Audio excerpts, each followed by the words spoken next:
Hey guys, welcome back to the Path to Blue Belt series. Now we're going over the triangle and a couple variations that we have from closed guard as well, right? So in the last video with the arm bar, we talked about proper alignment with the guard. I want to be heavy on his hips and I don't want to allow him to change his angle. And we'll talk about what to do in that case in another video. So with this one, we're still looking at popping his grips, right? Tim's a blue belt, he understands the risk of going one in, one out. Anytime I want a triangle, I need one elbow to the inside, one elbow to the outside to where I can control the shoulder line and go up. So with Tim, he's got two grips on my pants and he's got his forearm lining the outside of my thigh, making it hard for me to move an arm to the, or a leg to the outside. We have a couple different entries here, and if you like a different entry than the one I showed, that's perfectly fine.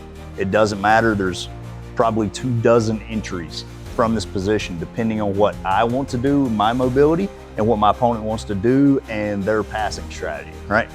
Easiest one to look at is, again, we pop one grip up. Whenever I pop this arm across, I drag it over, like I talked about before. I can also reinforce that. So as soon as I drag this arm across my midline, I'm stepping up in his hip and I'm locking here. You can see a pattern, right? Like this is a pretty good attacking position to go for from here. From here, I'm gonna keep the tip grip together.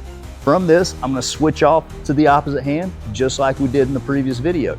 This time, instead of changing that big angle from here, I'm just gonna slightly change the angle from here. And again, I'm pulling on this arm, but it isn't this grip that's holding his arm in tight. It's the shoulder and elbow pinch that I'm doing with my legs. From this position, I'm gonna go from here and I'm gonna make a big movement of his hand back in. The harder they're pulling on it, the easier it is to make this movement happen. But before I do that, I'm gonna go from here to collecting his head. As soon as I collect his head, now I'm gonna push his thumb to his opposite shoulder and get coverage. As soon as I have that coverage, I'm switching my hips, collecting and moving into the submission. You can see I went for a reverse triangle on this.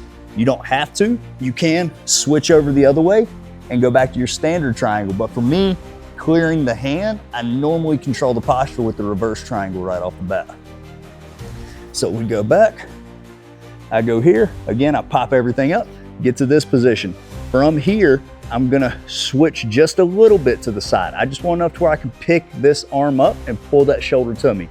Now, as I pull that shoulder to me, I'm gonna pull his head down and get a hold of my shin, right? From here, if I wanna go straight into a regular triangle, I just get coverage over the shoulder, cross my ankles. When I go to switch, I'm not switching with my body. I can keep my hands off, or I'm not switching with my hands or my legs. I'm keeping my hips off of the mat for this.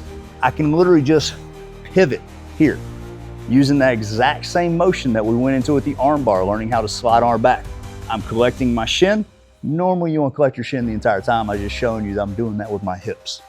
As I collect my shin, I cap my foot off, and from here I can make this triangle tight, but I like hitting a scoop leg or a scoop arm, either underneath the hamstring or underneath his arm, to try to pull my knees in alignment, right? So the more angle that I can get, the more I open up his outside elbow and the tighter the triangle we can get.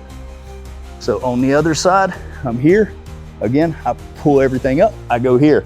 From here, instead of cutting the angle and going to this, I don't want to go for the arm bar, I'm going for the triangle. So I'm not going here to move his body offline, I'm going here to pull his head down. From there, I put his thumb on his shoulder. Again, if he wants this arm back anyways, a lot of times that's the way he's gonna do it. He's gonna try to pull his elbow out, which helps me out, or he's gonna try to pull it up and collect his other arm to make sure he doesn't get arm barred. I'm happy with either one. Now I just got this nub of the elbow to deal with. Literally sink it down. As soon as we go there, I come up across, shoot my hips, collect my ankle, and then I lock it in. As you can see here, we are in alignment. His spine is lined up with mine.